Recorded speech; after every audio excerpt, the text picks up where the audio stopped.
Hello, Regina Apostolic Church family and those who are gathering with us today. You know, we have a value in our church that we want to be good stewards of the testimony of all that God is doing in our midst. And sometimes that's healing testimonies. It obviously expands into all of the other things that we see God doing both in our church and then just in and around us as people exit the church and see God moving in a variety of ways.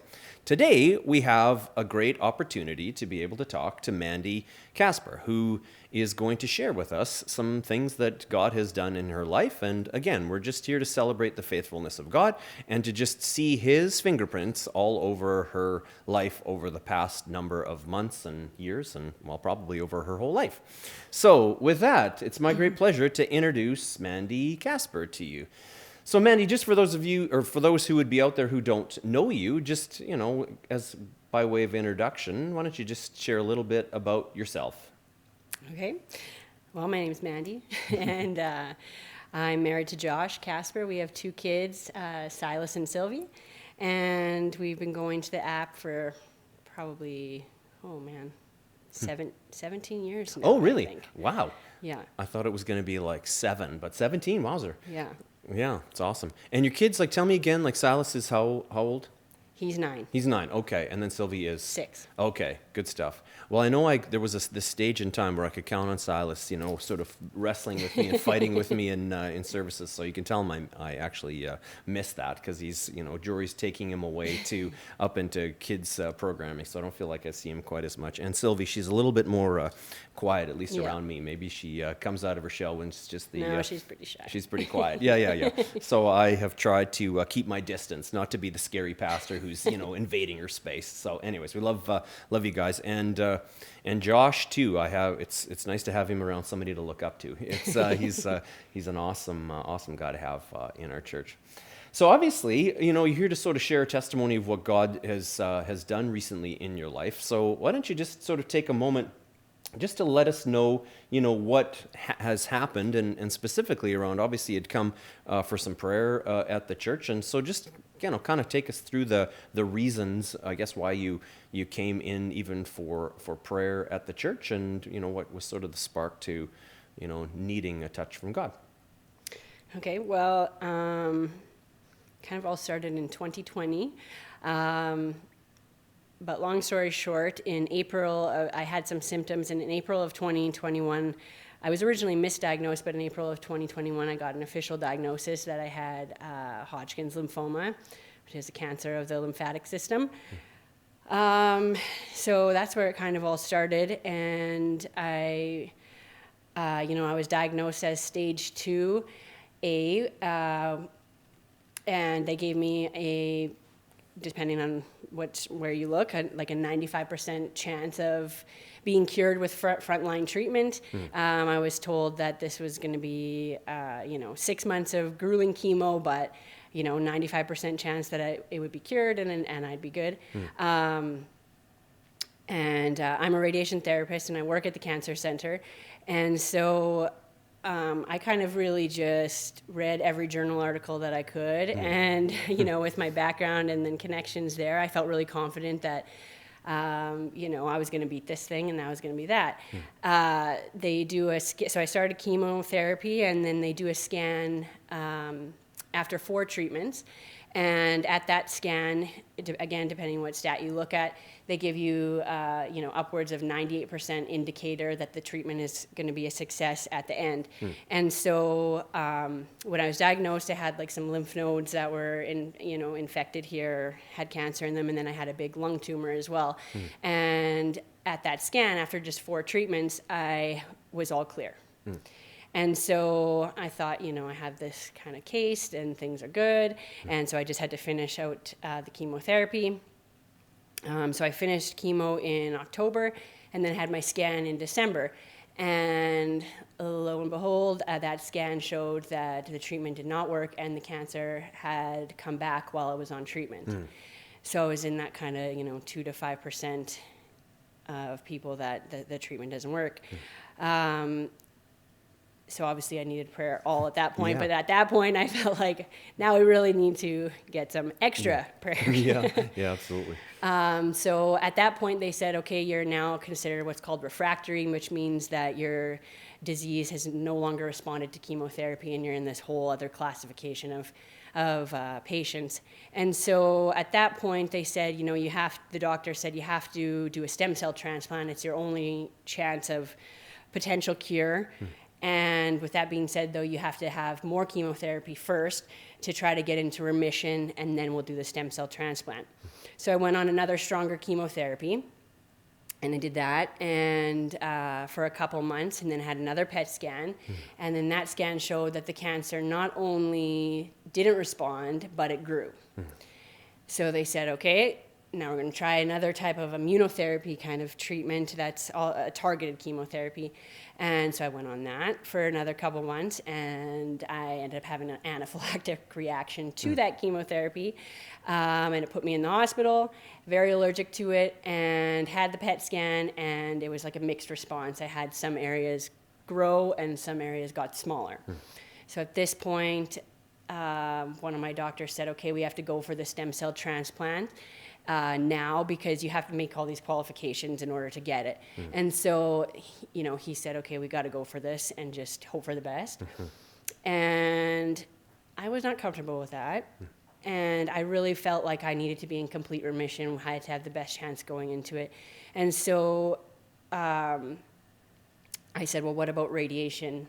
And he said, well, we're going to do radiation after, but we need to hurry into the stem cell transplant. We'll do radiation afterwards. And I said, okay, well, I just want to have at least like a consultation with the radiation oncologist and just see. And at this point, obviously things are failing. It's not looking good. Things are getting worse. And I was just very discouraged and, but kind of keep going and keep trucking on. And so I just really prayed for this appointment. I just said, at that point, I said, God, I just really need some direction on this. Do I go for the stem cell transplant now? Do I do radiation? I don't know what to do here. Yeah. So I just said, I just need it to be clear, and please, give me some direction. So I went for this appointment, and actually Josh wasn't there, but I had two of my best friends who are also radiation therapists. They attended the appointment, and I knew the doctor that was going to be meeting with me, and he comes in and he doesn't even say hi. He just opens the door and he says, I already talked to your other doctor. This is what we're doing. We are doing the radiation first, and then you can harvest your cells, you'll do the radiation, then you'll have the stem cell transplant, and that's what's going to happen. And I just felt like, thank you. Okay, clarity. This is clear. This is clear. And I was like, okay. And I felt a lot of peace at that. So that's what we did. So I harvested, this is not typical, but I harvested my cells. So they take because I had a transplant where they use my own stem cells. So they harvested my stem cells. I went for radiation. The next week I got admitted for stem cell transplant. After the stem cell transplant, sorry, this is like a long story. Yeah, no, it's good. After my stem cell transplant, that was awful. We'll just leave it at that. We don't need to get into that. So it was 3 weeks in the hospital. I got discharged, some complications. Anyways, got discharged in July. And then at that point, it was just a matter of waiting for another PET scan to confirm that. So I've left out one part. The radiation did work. I got into complete remission prior to the stem cell transplant. Okay. So then after the transplant, we got to do another scan to confirm that it worked. And in that, so I was supposed to have my scan at the end of September, and I got sick right before the scan. And so I called and said, do we still go ahead with this? Because the PET scan will light up anything. So, don't want any false results or anything. And they said, nope, still come. It's all good. And then the next day, I just was getting sicker and sicker, and I said, are you sure? And they said, okay, no, let's postpone this. So they postponed it 2.5 weeks. I went on antibiotics. It got better. Everything was fine, and it was a week prior to my stem cell transplant. And in that time, I had some lymph nodes pop up again on my collarbone. Okay. like where you noticed them Yeah. yourself. Okay. Yeah. And normally it was on the right side. Like that's when that was one of my main symptoms, was like you can feel this like golf ball thing on my neck. Okay. And so in that time they popped up again on the other side, and it was like painful. And I knew that this was not good. So I called my doctor, and he said, okay, we'll send you for ultrasound, and like, let's just figure out what's going on. So I get the ultrasound, and this is a week prior to the scan, and the ultrasound results come back.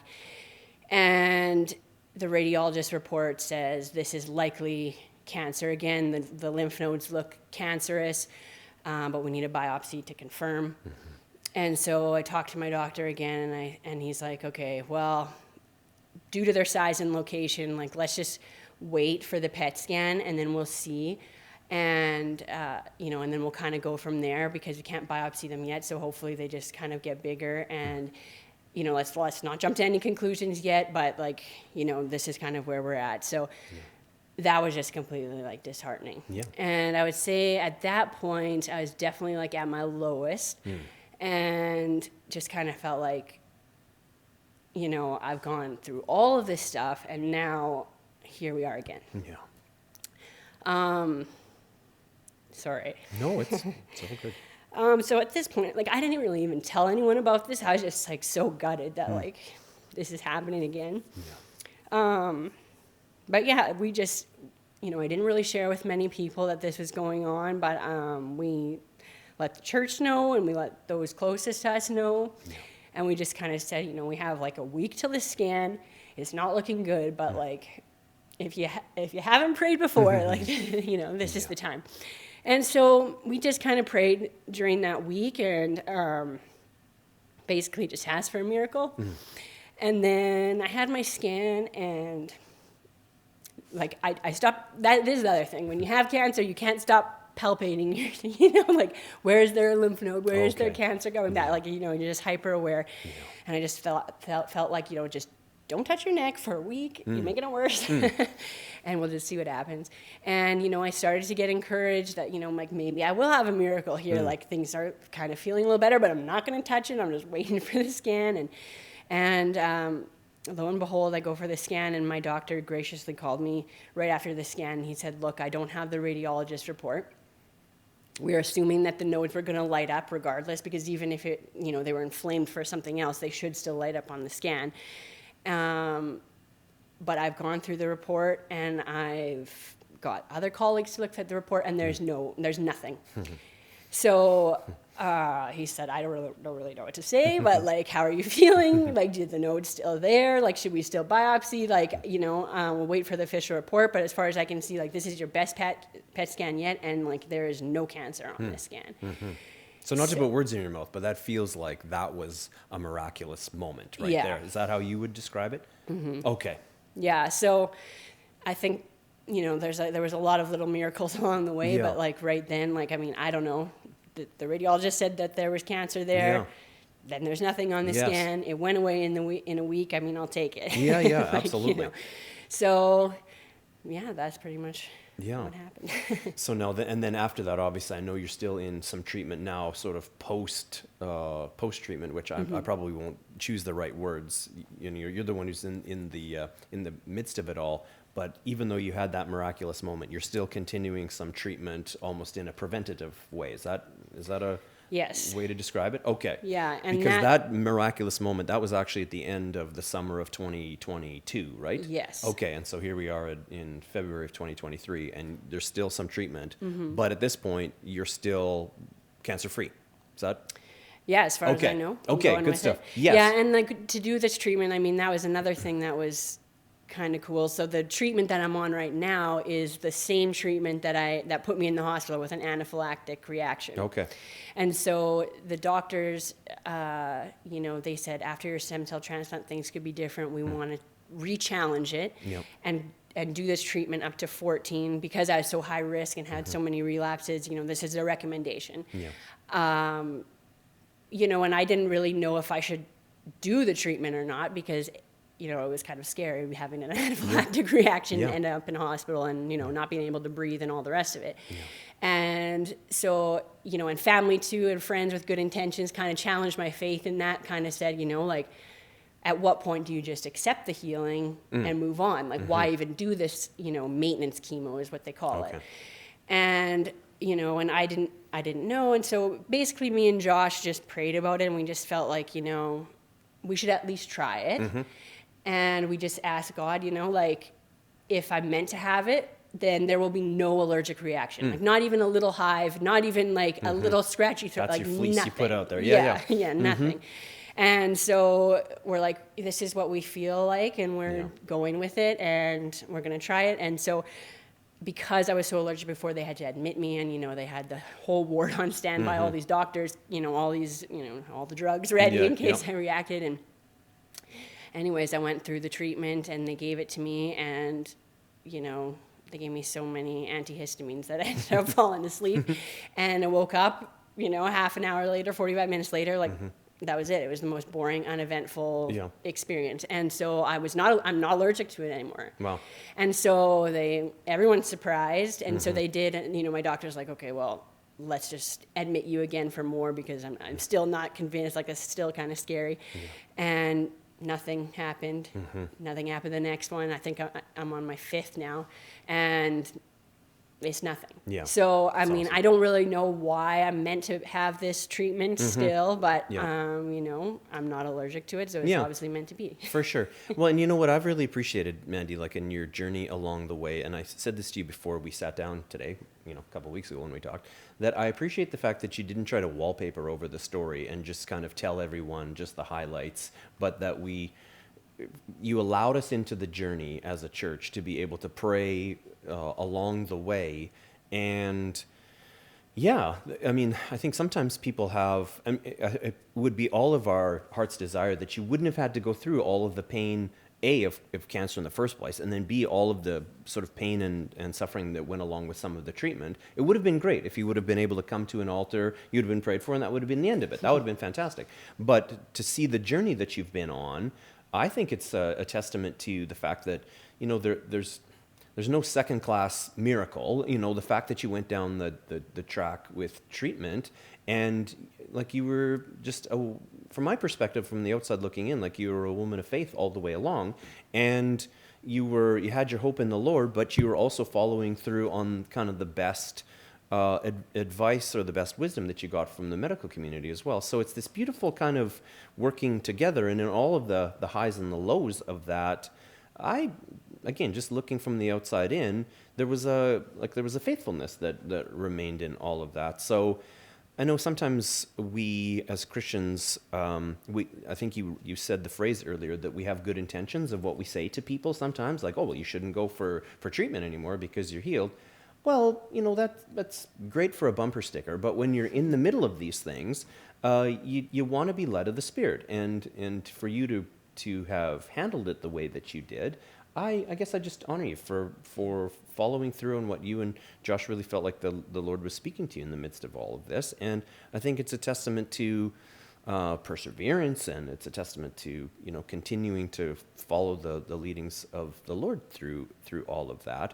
And hopefully your story, it's something to celebrate and to say thanks to the Lord for, but hopefully it's for all of us to be able to take a step back and say, hey, when somebody's walking through a situation like this, try to be slow to, have all the right answers for them, and to be quick to just, walk with people, and to, I tried not to overhug you in the process, but, just to be there and to say, like, we love you. And even in this part of the journey, I honor you for following through on this. So, I mean, in those highs and those lows of the moment, you must have had questions for God along the way. Like, even, I know the times up in Saskatoon where, you're sort of in bed, kind of laid out for protracted periods of time. You must have had a couple of frank conversations with the Lord along the way. Did you feel like your relationship with the Lord grew in this process, or how do you feel about just, as you look back on it, his nearness and just your relationship with God through this whole roller coaster that you went through?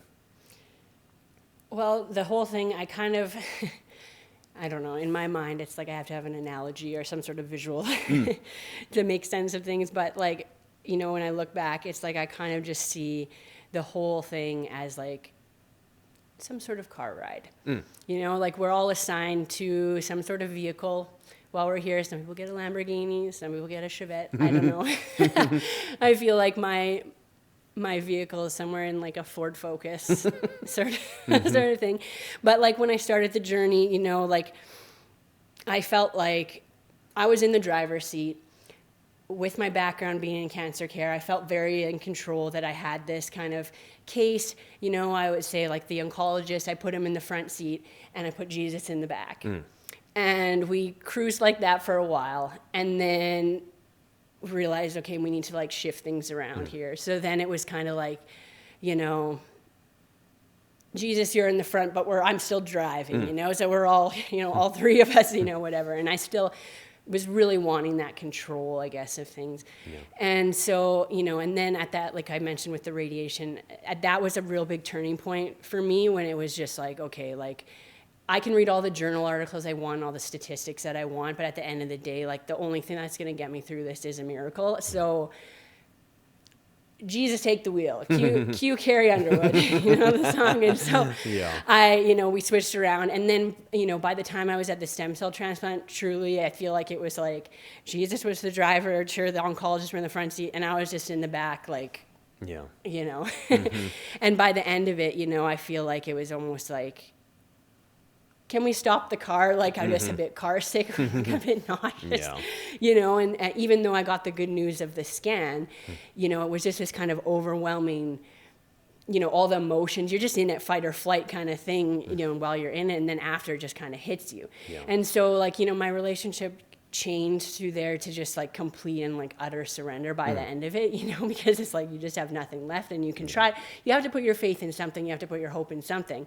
So I mean, who are you going to put it in or what?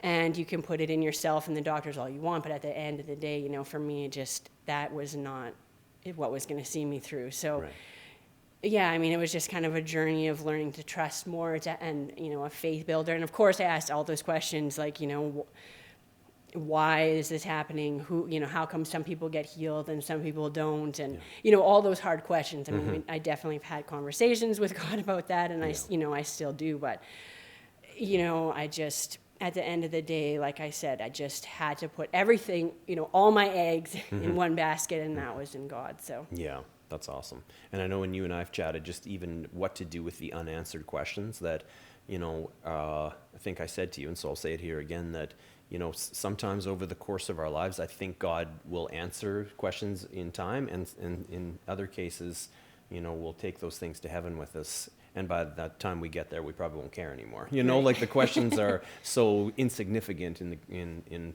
what it will be like to be, you know, in his presence. But to be able to say, Lord, even if I don't understand, I'm still going to be faithful to you. And that's what I saw you doing. And, you know, just before we close, I should probably tell you, you know, you describe your life as sort of the Ford Focus. I look in from the outside and I'm thinking that it's been a bumpy journey, but as far as you, like your life's marked with faithfulness and perseverance, and so I don't see you in some sort of reduced, you know, way. It's like, to me, you're like a rock star in this thing, and you were inspirational to me, and I know to many other people, just about, you know, continuing to move forward in this thing. So don't let the idea that, you know, somehow you've gone through something that's, you know, should be, again, wallpapered over. You're not doing that, but if you ever have that thought, it's a beautiful, you know, you lived out a beautiful testimony through all this, and you're continuing to live it out. And, you know, you believe that in the years and decades ahead that God will continue to be able to use this testimony to,